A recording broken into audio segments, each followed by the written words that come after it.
عسلامة الناس الكل ومرحبا بكم مرة أخرى في متزاغ. الفيديو متاع اليوم يخص درس التعيين في المستوي سنة 9. هو فيديو مهم على الآخر لأنه للأسف الشديد برشا تلامذة بارتي سهلة كيما دي تراتيها نهار الامتحان لا شيء إلا أني ما فيش فاهمة كيفاش تكتب وشنو مطلوب منها تعمل على الورقة متاعها. دونك ركزوا معايا مليح، ما تراتيو حتى كلمة في الفيديو على خاطرها بالحق باش تعاونكم على الآخر أنكم تاخذوا لا نوت كومبليت لو جور دو ليكزامان. دونك لهنا عطاني دلتا مستقيم مدرج مقترن بالمعين اي، وهي اصل التدريج اي هي النقطه الوحيديه، بحيث او اي الوحده نتاعنا لهنا ثلاثه. لهنا بربي نقطه مهمه برشا حبيت نخوض فيها اونتر بارونتيز. راو يا جماعه ردوا بالكم، فما فرق ما بين يعطيني او اي تساوي 3 وما بين يعطيني او اي تساوي 3 سنتيمتر. ريت كل شيء يتبدل في الريداكسيون، بالحق كي نقول كل شيء يتبدل في الريداكسيون اتو تكتشفوا معايا كيفاش كل شيء يتبدل. خلينا نحيها سنتيمتر. تو هو عطاني او اي تساوي 3 فقط، ما عطانيش وحده القيس اون سنتيمتر. قال لي ا وب نقطتين من دلتا بحيث اكس ا تساوي 2 واكس ب تساوي ناقص 1 على 2. في صورة ما قال لك ابني المستقيم المدرج وعين النقاط. نجموا تمشيوا للفيديو اللي فيها كيفاش نعين النقاط، موجوده على الشين يوتيوب نتاعنا باش تتعلموا كيفاش تعينوا نقاط، تعلموا حتى كيفاش تعينوا الجذور. دونك لهنا المطلوب مني اني ما نعينش النقاط، المطلوب مني اني نحسب البعد ابي. باش نحسب البعد ابي هي ساعه اول حاجه نحطوا رقم السؤال. هذا السؤال الاول في البعد ابي. فما قاعده في الدرس لازم نطبقها. كيفاش نكتب؟ ردوا بالكم تبداو ابي تساوي هكا. راهو العباره الجبريه لازم نكتبها منين؟ من اليسار لليمين، مش من اليمين لليسار. دونك هذيك علاش باش نبعد شويه على الرقم واحد نجي لهنا واش نعمل؟ نكتب ا بي تساوي. ماذا تساوي الا بي نتاعنا؟ يساوي القيمه المطلقه نتاع شنو؟ الفاصله نتاع بي الا الفاصله نتاع ا. ديما نعملوا الثاني الا الاول، ما هو ا بي. دونك نعملوا الفاصله نتاع النقطه الثانيه الا الفاصله نتاع النقطه الاولانيه. اكس بي الا اكس ا، قيمه مطلقه. ولهنا راهي ما تقفش لهنا الحكايه. ركزوا مليح، كان جاي قال لي لهنا او اي تساوي 3 سنتيمتر.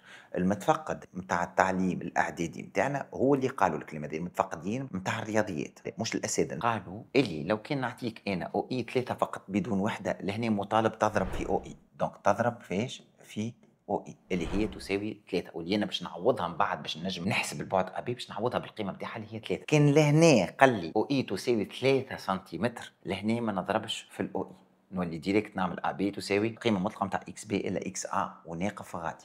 ما عطانيش الوحده. فما نقطة أخرى مهمة، وقتاش نضرب في 3 نضرب في الأو إي؟ وقت يقول لي احسب البعد أبي بالسنتيمتر، نكتب بالطريقة هذه، نعمل إكس بي إلا إكس آ قيمة مطلقة في أو إي، والأو إي وقتها نعوضها ب 3 سنتيمتر. كان جات لهنا عندي 3 سنتيمتر، وهو ديجا ما يقول لي احسب البعد أبي بالسنتيمتر إلا ما يبدأ عطاني أو إي تساوي 3 سنتيمتر. وقتها اوبليجي في الفورمول نتاعي في القاعدة نتاعي أبي نكتبها قيمة مطلقة نتاع إكس بي إلا إكس آ في أو إي. وقتاش ما نحطش الاو اي؟ وقت لي يحط لي لهنا سنتيمتر، يقول لي او اي تساوي 3 سنتيمتر، ويجيني لهنا يقول لي احسب البعد ابي فقط، مش احسب البعد ابي بالسنتيمتر. كان حطني لهنا سنتيمتر وقال لي احسب البعد ابي بالسنتيمتر، وقتها نضرب في او اي والاو اي نعوضها ب 3 سنتيمتر ونحسب. في الحاله هذه اللي انا فيها تو اعطاني او اي 3 وما اعطانيش البعد بالسنتيمتر، وقتها نضرب في او اي. اعطاني البعد بالسنتيمتر وما قاليش احسب البعد ابي بالسنتيمتر، قال لي احسب جوست البعد ابي كهو، وقتها ما نحطش الاو اي. اتفقنا؟ وقتها نحسب كان هكا كهو قيمه مطلقه نتاع اكس بي الا اكس ا، نحسبها لروحي نحط النتيجه ونتعدى من غير لا نضرب في او اي اصلا. واضح؟ كنت تحب تزيد تتمكن أكثر من الدرس، تلقى الكور كامل على المنصة نتاعو. قسم الفيديوهات قصار سوبر ديتايي فيهم الأسئلة المتداولة في الامتحانات، الأخطاء الشائعة اللي وقعوا فيها زملائكم بل باش انتوما تتفاداوهم، لي زاستوس الكل، وحتى كيفاش تعمل ريداكسيون. كيما تنجم زاده تشارك معنا في الحصص المباشرة اللي نستعملوا فيهم في أحدث التقنيات باش نوفر لكم تجربة واقعية كيما في الكلاس. تلقاو اللين في صندوق الوصف. مرحبا بكم الناس الكل. في الحاله هذه قال لي او اي تساوي 3، دونك مطالب نضرب في او اي. دونك اذا لهناش باش تكون القيمه اكس بي قداش؟ ناقص 1 على 2، ناقص 1 على 2 الا اكس ا اللي هي قداش؟ الا 2. دونك القيمه المطلقه في ماذا؟ في او اي اللي هي ديجا 3. اتفقنا؟ وباش نحسبوا على الواحد عوضنا الاو اي بالقيمه نتاعها، لا وحده لا حتى شيء. هذه هي ناقص 5 على 2 باش نوحد المقامات، 2 القيمه المطلقه نتاعها 5 على 2. دونك فوالا، دونك في 3 اللي هي قداش؟ 15 على 2. نتعداو توا للسؤال الثاني. في السؤال الثاني ايش قال لي يا جماعه؟ قال لي حدد فصيله النقطه A بحيث البعد AM يساوي 15 على 2، علما اني الفاصله نتاع M سالبه. لهنا ننطلق منين؟ من AM تساوي 15 على 2.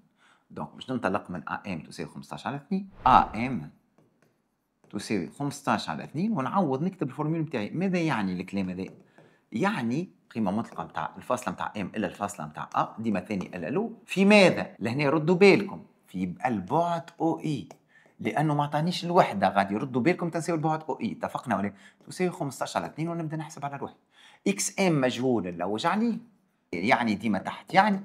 دونك الا اكس ا اللي هي الا قداش 2 بالطبيعه لهنا في ماذا؟ في 3 تساوي البعد او اي ما قلنا هو 3 تساوي 15 على 2.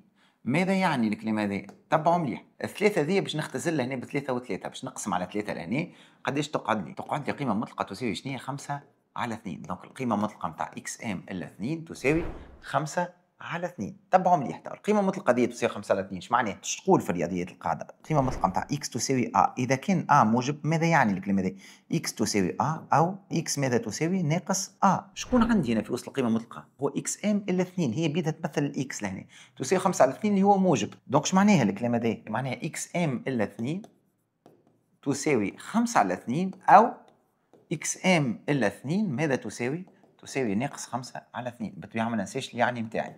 دونك لهنا قاعد لي كان باش نطلع الاكس ام هذه، دونك زيد نحيوه ولا ما نقول دوره جوست باش نفسر لك. كان باش نهز 2 من غادي، 2 مع 5 على 2 اش تعطيني؟ 4 على 2 دونك 9 على 2. دونك هذا موجب لا يمكن، لانه طلب مني اني نلقى الاكس ام سالبه. ردوا بالكم، او اكس ام تساوي شنو؟ ناقص 2 كي نهزها من غادي نلقى 2 اللي 4 على 2 دونك ناقص 1 على 2. دونك شو نلاحظوا لهنا اللي هي شبيهه سالبه، دونك هذه نجموا ناخذوها. ماذا نلاحظ لهنا؟ عندي شي نقطه في المعطى الفاصله نتاعها ناقص 1 على 2، ايبا هي النقطه ب. دونك ما معنى الكلمه ذي؟ اكس ام يعني اكس ام ماذا تساوي؟ تساوي اكس بي. وقت اللي يبداو زوز نقاط عندهم الفواصل، مع النقاط هذوك متطابقين، بالفرنسي نقولوا كونفوندو. معناها ماذا يعني الكلمه ذي؟ الام اللي نلوج عليه هو شكون؟ هو النقطة ب. وهكا نكونوا كملنا مع الفيديو نتاع اليوم. إذا تحبوا تزيدوا تتعمقوا أكثر نسيتي با أنكم تمشيوا على المنصة نتاعنا amateur.tn، تلقاو الدرس alors là super détaillé مع une série d'exercices corrigés en vidéo de très haute qualité. بالتوفيق للجميع.